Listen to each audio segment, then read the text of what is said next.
So the female condom is not as common. The male condoms have been around long, thousands of years probably. Made out of sheepskin, I think, originally. This is the female condom. Now, as you can see, it's a larger condom. It's to fit inside a female vagina or a front hole.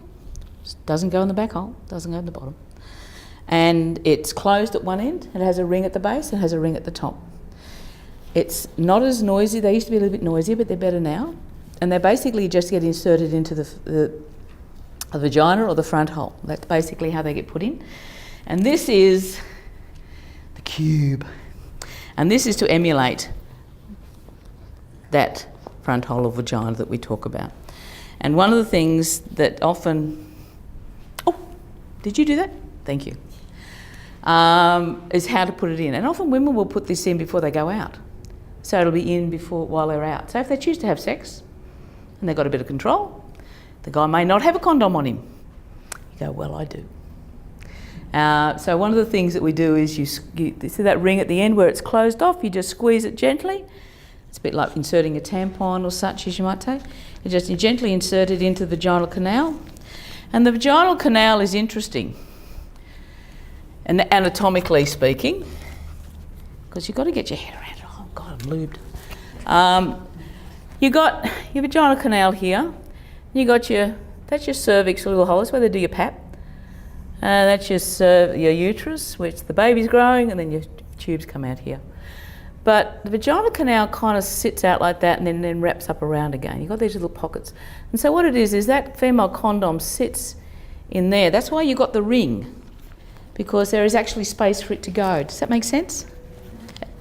It's not like the vagina just doesn't rock up and it's straight up and in. It's got this little pocket.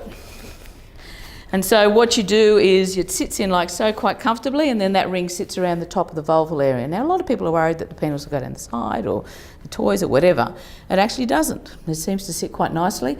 And a lot of females particularly say it's quite stimulating because the ring stimulates the clitoral area. See how I just roll those words off my tongue? Because that's what you've got to do. You've got to have those conversations with people that they feel comfortable, that you're comfortable. Because if you go... they're not going to want to talk about it anymore. So, and lubricant again is really important, water-based lubricants as well, and they work quite well. They also work quite well for people that may have erectile dysfunction issues. And most males 35 years and over will have erectile dysfunction issues.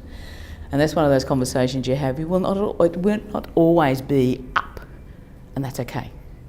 So that's one of those things you have to conversations. But also it's also helpful for, say, somebody who's on chemotherapy, and it gives you some protection if someone wants to have sex, but you've got all these chemical things going on.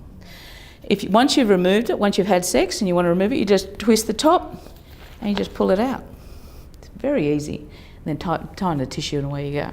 It's a one use. You do not wash it. Hang it on the line and reuse again.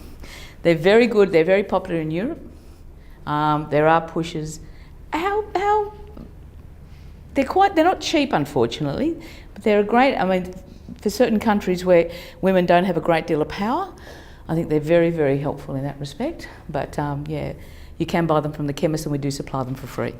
So that's the female condom. So that's two forms of barrier method, which is basically a glove. We use gloves all the time when we want to see people and do examinations. Basically, it's just a barrier method. So it won't protect you against everything, it will protect you against some things. I just have to move that on. Any questions about the female condom? Did that make sense? Would you be aware of it if it broke? I don't think they've ever actually broken. You'd be aware of it if it went inside. They're very tough. Let's have a feel.